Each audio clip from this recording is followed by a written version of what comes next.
E boa tarde. Hoje estamos a dar a aula a uma hora diferente da semana passada, eu sei, mal da minha parte.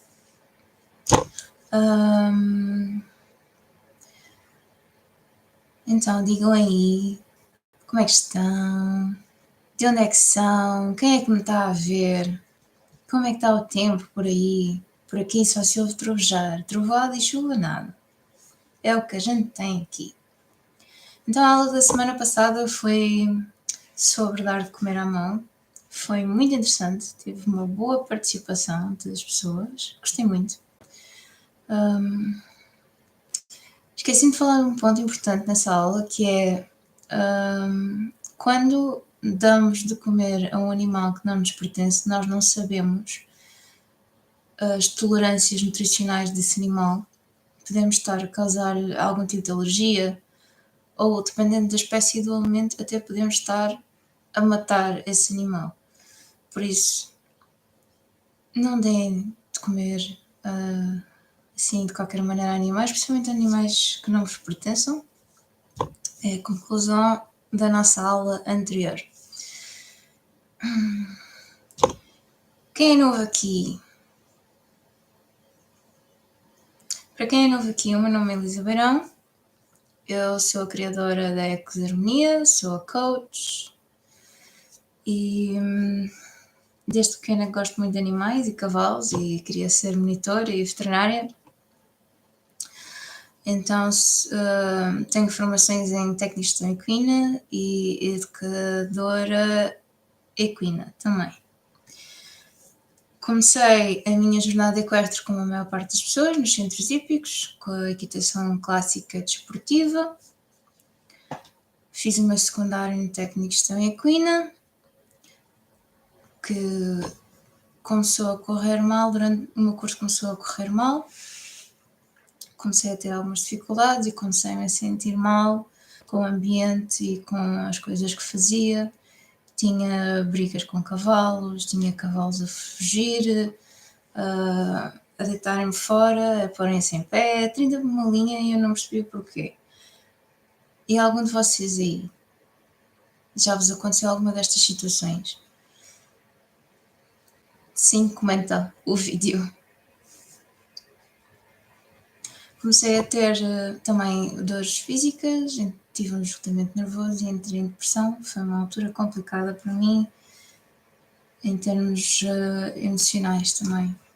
No fim do curso, porque aspirava a uma metodologia diferente de trabalho e de uma maneira diferente de estar com cavalos, o meu trabalho de fim de curso foi sobre métodos alternativos de equitação. Foi um género de exposé a estes diferentes métodos, que incluiu pessoas e métodos como Monty Roberts, Pat Parelli e Alexander Nevzorov ou Tekol, na parte da equitação clássica e alta escola. Depois de terminar o meu curso, fiz uma formação com a Epona. Para quem não conhece a Epona é uma senhora francesa que está a viver em Portugal. Ela trabalha também com cavalos de uma forma alternativa. Ela não usa arreios, ela não usa embocaduras e trabalha na vertente da arte equestre também. Através da Epona consegui a minha primeira cliente, que tinha 2 cavalos maravilhosos para eu começar a trabalhar, que me trouxe muita experiência e me deu também espaço para fazer experiências. E por estas alturas, centros hípicos, deixei de frequentar centros hípicos. Centros hípicos para mim deixaram de fazer tanto sentido. Sentia-me mal em centros hípicos, sentia cavalos mal em centros hípicos, pelo menos naqueles em que entrei. Digam-me aí nos comentários o que é que vocês acham de centros hípicos. Também, mais tarde, num workshop no sítio da Nathalie Durel, Nathalie faz intervenções assistidas por equinos, intervenções terapêuticas, o trabalho dela também é muito interessante. Conheci a Lucy Ruiz. A Lucy Ruiz é uma afamada etóloga em todo o mundo. Mais ou menos quem é do mundo equestre já ouviu falar de Lucy Ruiz. E esse workshop expandiu um pouco mais os meus horizontes. Mais tarde consegui um espaço para ter cavalos, uma quinta. Mas uma quinta para ter cavalos em boxes. Ainda não era bem aquilo que eu queria, não era o meu objetivo. Quando me mudei para aqui, fui fazer uma formação em Espanha, na Eduquina, a formação de educador equino, com a Teresa Gamonal e a Lucy Ruiz. Essa sim foi assim uma grande abertura de horizontes, uma grande expansão, com práticas maravilhosas e que me pôs neste caminho também um pouco. Agora, hoje em dia vivo em Grândola, tenho um grupo de 4 cavalos em semi-liberdade, porque eles vivem em cercas mais ou menos grandes. Pouco ou nada intervinho na manutenção no dia a dia deles. E assim era o objetivo. E este objetivo serve para vos mostrar a parte mais natural do cavalo, as interações sociais, como é que funciona um grupo, que vocês podem vir aqui, podem ver, podem conhecer, podem experienciar, como nas aulas ou nas consultorias, para quem tem um cavalo para trabalhar e quer fazer o trabalho diferente. A Exarmonia começou por ser este projeto de divulgação de diferentes métodos de equitação e hoje, como podem ver, é muito mais. Hoje é um projeto de educação equestre para vos passar esta informação e esta ideia de que o cavalo é um mundo. O cavalo é um mundo que merece ser explorado. O tema da aula de hoje é medos. Eu ouvi tantas vezes em conversas pessoas dizerem que têm medo dos cavalos, têm medo porque o cavalo é muito grande, têm medo de levar um coice, de levar uma dentada. Mas na verdade, o que é isto do medo? O medo é um instinto básico, primordial, que nos permite a nossa sobrevivência. Sem o medo, nós não teríamos alguns resguardos, por exemplo. E é um instinto de sobrevivência não só nos humanos, mas nos animais em geral. E este instinto básico faz com que nós tenhamos 3 reações, os 3 Fs em inglês: freeze, flight or fight, que é o bloqueio, a luta ou a fuga. Quando numa situação de stress ou de perigo, a tendência é fazer uma destas 3 ações. Há quem bloqueie, não consegue mexer, às vezes não consegue respirar. Há quem decida imediatamente lutar e há quem prefira fugir, dependendo da situação, como é óbvio. O cavalo também tem estes instintos primordiais. O instinto, a ação de eleição do cavalo destes instintos é a fuga. Sempre melhor fugir do que lutar, porque lutar significa eventuais ferimentos, eventuais ferimentos significa que não consegues fugir, então és atacado e és morto. O cavalo há muitos anos que é admirado pelo homem, mas só há cerca de 10 ou menos, acho que é menos, cerca de 10 mil anos ou menos, que faz parte da humanidade, que o que o humano se aproximou do cavalo e começou a domesticar o cavalo e utilizando no seu dia a dia como ajudante das suas tarefas.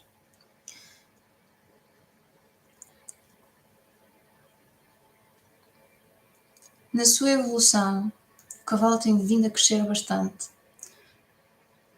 principalmente nos últimos anos. Os cavalos têm vindo a ser maiores, é verdade. Também em parte, penso eu, por causa da seleção do desporto, que procura cavalos maiores, também para pessoas mais altas, eventualmente. O cavalo tem todo este sistema, para além do sistema pessoal, íntimo de cada indivíduo, do medo, também tem o comportamento de grupo. Os cavalos de natureza vivem em grupos.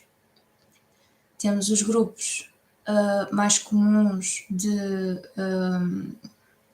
garanhão-éguas, poldros, em que temos o garanhão, que é o semental, que acasala com as éguas para reprodução, para haver mais cavalos, poldrinhos.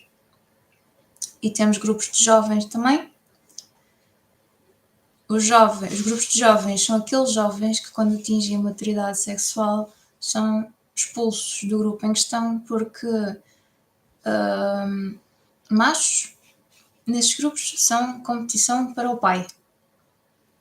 Fêmeas, o pai não vai cobrir as filhas, por isso manda-nas fora para integrarem outros grupos. Fora, embora, para integrar outros grupos. E o cavalo vive em grupo porque o cavalo, hoje em dia já não tanto, mas sempre foi uma presa, é um animal de presa. E é mais seguro. A segurança está nos números, não é? Já ouviram esta expressão? Quantos mais formos, mais fácil é de nos protegermos do perigo. É engraçado que, se nós repararmos, num grupo, quando há vários cavalos, podem estar quase todos a comer, mas há pelo menos um a comer ou a dormir, ou outra atividade meio distrativa. E está sempre um de vigia, pelo menos um, a ver o que é que se passa, o que é que vem, sons, o movimento. Está um de sentinela sempre atento ao que se passa. E os cavalos também se organizam um pouco em parelhas, ou seja, em grupos de dois. E conhecem intimamente o parceiro, o que torna também mais fácil de ler os sinais, principalmente em termos de perigo. O que é conhecido, o que é familiar, é seguro. Menos problemas, menos chatices.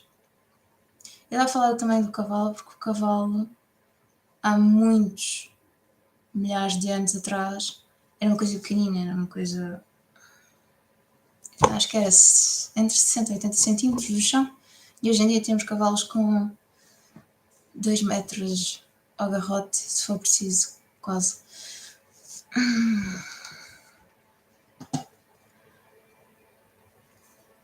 Isto tudo, falar dos instintos do cavalo, já vamos ver mais à frente porque é que estamos a falar desta história toda dos cavalos.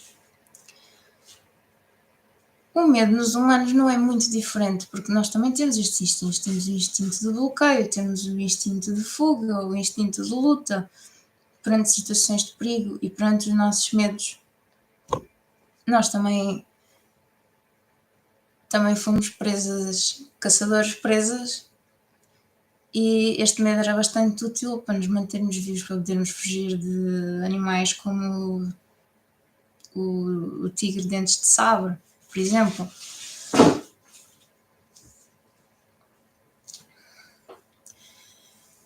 Se repararem, a nossa maior evolução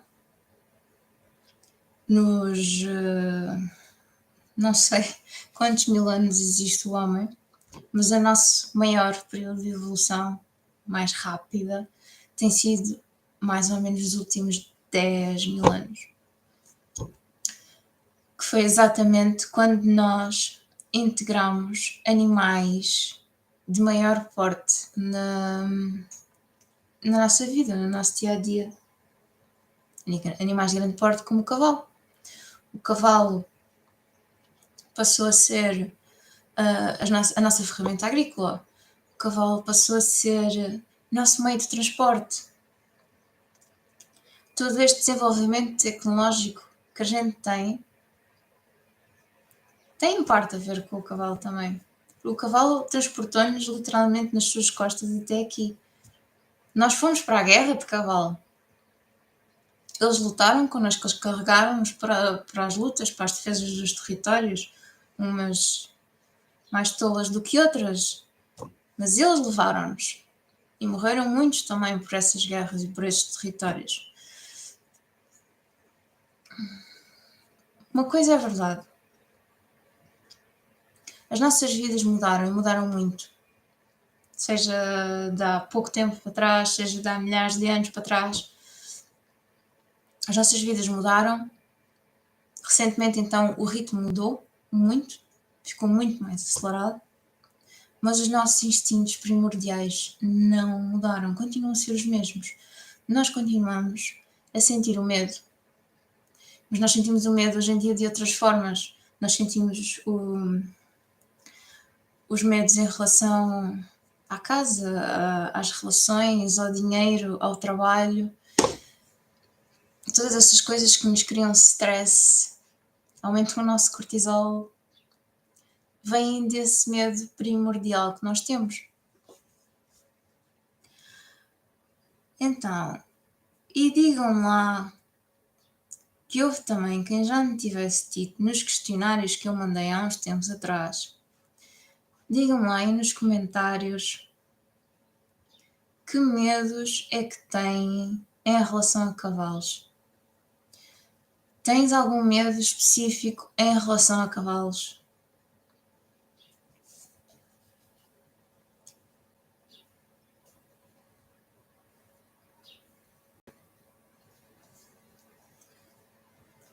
Na verdade, medo de cavalos. Olha, tens aqui uma pessoa. Olá. Diz aí, quem é que está aqui deste lado a olhar para mim? De onde é que és? Em relação a mim, medo de cavalos. Nunca tive propriamente medo de cavalos. O que eu tive foi receio de algumas situações. E não necessariamente também pela minha integridade física. Dessas vezes em que eu tive medo, em situações relacionadas com cavalos, foram maioritariamente vezes em que eu até nem estava muito bem, para dizer a verdade. E a parte de me dizerem tenho medo de levar um coice, eu nunca entendi essa parte. Porque pensando no assunto, se estivermos sempre com atenção ao cavalo, se nos certificarmos que ele nos vê a toda a hora e que vê o que nós estamos a fazer, em princípio não há grande preocupação, podes passar por trás do cavalo até colado ao rabo dele, que não se há de passar nada. Mas é claro, depende muito da situação, não é? Depende muito do cavalo. Aconteceu-me a mim em diversos sítios, tal, esse cavalo dá coices. Esse cavalo nunca me deu um coice a mim. Aliás, na minha vida equestre, que já vão em 18 anos, levei 2 coices. Foram só 2 coices. E eu não sei se deveria bem considerar porque foi mais de raspão do que outra coisa qualquer. Foi em Alter, uma égua que estava-lhe a limpar os cascos e ela deu assim um coice à vaca, que me apanhou a perna, porque ela tinha um trauma qualquer relativamente aos cascos. E outra vez foi na Eduquina, a poldra que estávamos a trabalhar no Redondel entrou em stress, bloqueou primeiro, mirou ali uma coisa qualquer que atencionou, que estava a deixá-la nervosa, e ela, para libertar aquela frustração, deu um coice e acertou-me na barriga. E eu não estava assim tão próxima dela quanto isso. Ela recuou um bocadinho na minha direção e deu um coice. Por a frustração, não teve nada a ver comigo. Também recebi respostas do género: tenho medo que o cavalo me morda. Os cavalos às vezes mordem, é verdade. Principalmente cavalos que têm muita afinidade com o homem, demasiada afinidade com o homem desde bastante pequenos. E pessoas que me dizem: tenho medo de cair do cavalo.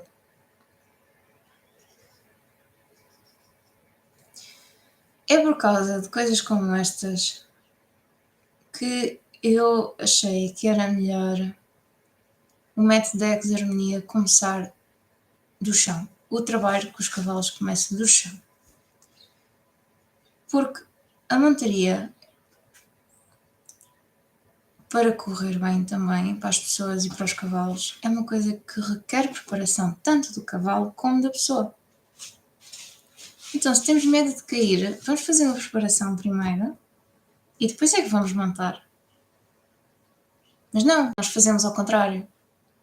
Nós fazemos ao contrário, metemos a pessoa em cima do cavalo, ela monta, ela cai, então caíste, levanta-te, bora. E assim é que aprendes. Também se aprendem coisas assim. Aliás, todas estas experiências de coices, mordidelas,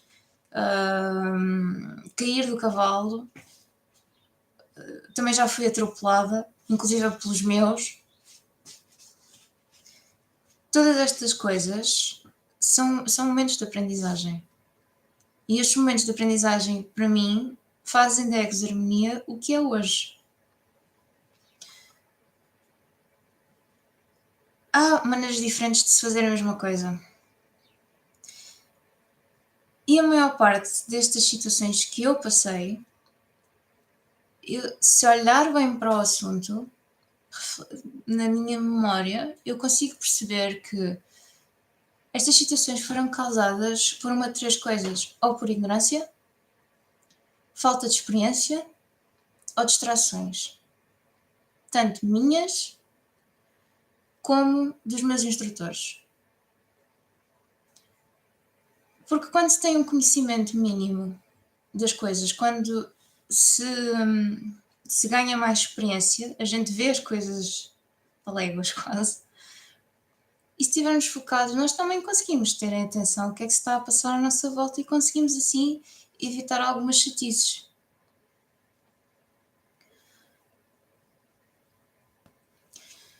Por isso é que os métodos aqui na exermenia são tão diferentes dos métodos de equitação clássica desportiva, até determinado ponto. Evitamos que as pessoas tenham más experiências ou se magoem desta forma.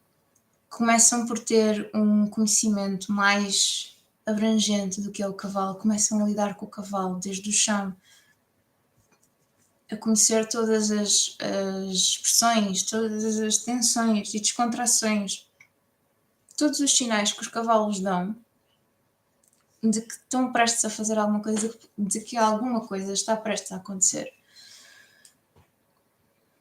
E também do chão é possível trabalhar a postura. Nós trabalhamos a nossa postura. Podemos trabalhar no dia a dia de forma bastante simples. Quem é que de vocês, comentem aí no chat, quem é que aí de vocês alguma vez refletiu na forma como anda? Como é que pisa o chão com o pé? Como é que mexe a anca? Como é que avança a perna? que posição de costas tenho? Tenho as costas encurvadas, tenho as costas côncavas, tenho as costas neutras. Tudo isto, numa possível montaria, influencia o assento. Para além de dar muito melhor equilíbrio, são noções de biomecânica.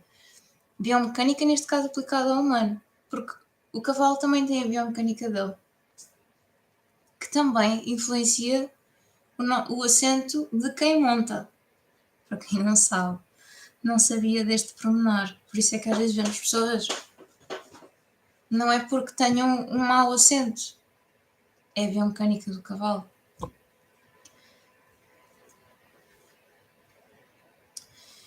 E como é que nós conseguimos ultrapassar estes medos? Como é que nós conseguimos aliviar as tensões do nosso corpo para melhor lidar com cavalos, Aqui falamos sobre cavalos, mas isto aplica-se a toda a nossa vida. Os medos atrapalham o nosso dia-a-dia. A nossa postura, a maneira como nós comunicamos passa pela nossa postura. Trazem-nos ansiedades, inseguranças, hesitações. Definem a nossa postura, como eu estava a dizer, e consequentemente a nossa expressão. Atrapalha não só a interação com cavalos, mas também a nossa vida. E como é que nós conseguimos trabalhar os medos? É claro que para trabalhar medos profundos e traumas, convém procurar uma ajuda profissional, ajuda de psicólogos, psicoterapeutas. Coisas pequenas que nós conseguimos no nosso dia a dia para mantermos uma determinada calma. Trabalhar a nossa descontração. Como é que nós temos a nossa descontração? Através da nossa respiração, na meditação, com Qigong, com Yoga, qualquer ferramenta que nos descontraia, que nos traga paz de espírito. E esta dualidade de os medos do cavalo e os medos do humano, como as outras coisas todas, é que tornam esta interação tão bonita. E esta interação bonita tem sido chamada de início horse-humanship, que é a relação homem-cavalo. De início, há muitas pessoas. Quem é que aqui conhece? Horsemanship. Homem-cavalo. Na verdade, o termo horse-humanship é mais adequado porque é uma relação não necessariamente exclusivamente homem, é uma relação cavalo-humano.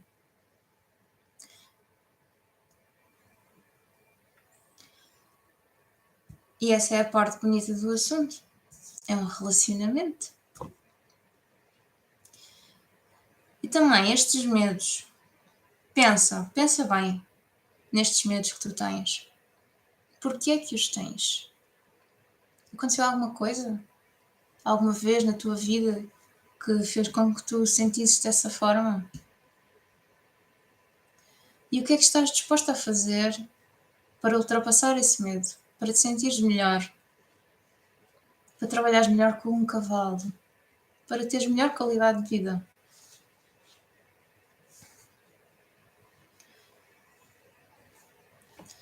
Os cavalos e a interação com eles pode influenciar a tua vida de uma forma positiva.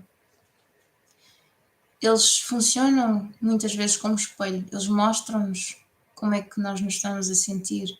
Eles dizem-nos que aquilo que estamos a fazer não serve. E eles incentivam-nos a fazer algumas coisas. Eu tenho a Évora quase todos os dias, quase todas as vezes que eu vou ter com ela, a pedir-me que eu lhe coce as orelhas. Ela adora que eu lhe coce as orelhas, por exemplo. A Nami volta sempre a garupa e dá-me encontrões assim de lado, anda-me a coçar aqui entre as pernas que eu tenho comichões. Esta parte é muito engraçada. E com esta prática de trabalhar com cavalos e de lidar com cavalos no dia a dia, pode ser muito empoderadora. Imagina só, se tu consegues convencer um animal com quase meia tonelada a seguir-te, o que é que tu achas mesmo que te impede de fazer tudo o resto? Pensa nisso, desta maneira. Dúvidas, questões? Se alguém tem alguma dúvida, alguma questão, deixem nos comentários deste vídeo, que eu vou fazer o meu melhor para responder. Para a semana, vou revelar os vencedores de uma videochamada a quem respondeu ao questionário.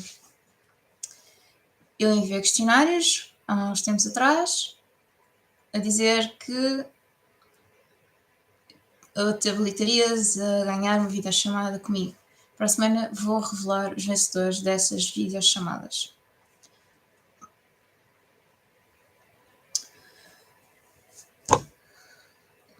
Acho que já disse o que tinha a dizer. Espero que tenham gostado. Subscreve o canal para receber as notificações de vídeos, para continuares a acompanhar as aulas. Segue-me nas redes sociais. Aí sim há mais informação e mais conteúdo. Partilha este vídeo ou qualquer um dos conteúdos da Ecosarmonia que tu aches que vá ajudar alguém interessado no assunto. Acompanha, que vão sempre havendo novidades, coisas novas estão sempre a sair. Aceitam-se temas de conversa para estas aulas. Se tens alguma dúvida específica, pode ser até transformada numa aula. E se quiseres mais informações sobre as aulas e as consultorias, contacta-me através das redes sociais ou envia um e-mail. O e-mail e os contactos estão no canal do YouTube também. Obrigada por terem assistido. Até para a semana. Para a semana a mais.